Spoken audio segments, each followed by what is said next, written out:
Michael Amoah is an Africa analyst. He's also a visiting senior fellow at possibly the greatest university in the world. No personal connection here, Michael, at the London School of Economics. Thanks so much indeed for your time. Let's start with one question that unfortunately seems to have become a cliche in Africa. Even before we know the results, is there any reason to doubt them? Are these going to be free and fair elections? Well, so far there's been a healthy campaign season and there's been healthy competition. There are three very top contestants of almost, one could say, equal strength. So people are really actually, for this time, they have a good chance to vote for somebody that they really believe in.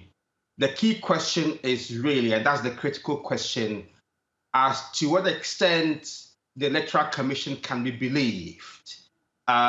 We really hope that all the parties will have their representatives in the strong room where the votes are collated and counted. And then at least you can have some evidence that they've all seen the tallying, they agree with the collation, the electronic collation, I mean, and can agree to the results. That's the key thing, really, we're hoping for. It seems counterintuitive when looked at from the outside that if security is one of the biggest issues facing voters, the country should expel its UN peacekeeping mission. Regarding what's happening in the East, does that seem like a wise decision to you? Well, the decision for asking the UN peacekeepers to leave has been coming for quite some time. You know that the MONUSCO, the UN peacekeepers, have been in the DRC for quite a very long time, over 10 years, while the security situation has been building up. I think the key issue really is the mandate. They have a peacekeeping mandate, which is not exactly peace enforcement, and that puts them in a difficult situation. And I think that really, perhaps maybe some sort of agreement could have been made between them and the National Army to work out a good point between the two. But generally, citizens are the ones who have actually moved the government to get the peacekeepers out, because they just do not believe that the peacekeepers can actually prevent them from the numerous rebel militias that are actually harming citizens.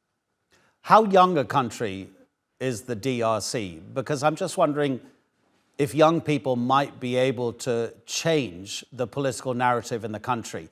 It was tried in Nigeria. There was Peter Obi, the candidate who said he wanted to represent the young people of Africa's most populous nation. He didn't come anywhere close to winning. What about the DRC? Well, the three top contestants, Felix-Tshisekedi, moise-katumbi, Martin Fayulu, they are not in their youth, obviously, and they are not, I mean, they are fairly young candidates compared to some of the octogenarians in other parts of Africa.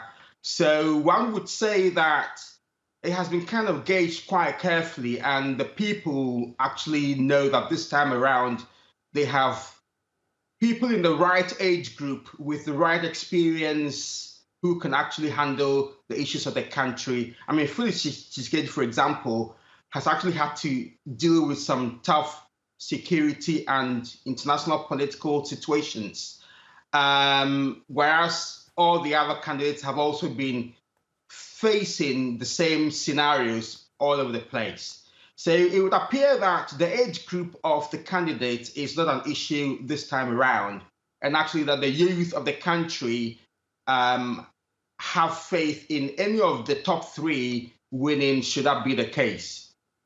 Michael Amoah, we'll watch it with interest, Michael. Thank you very much indeed for your time.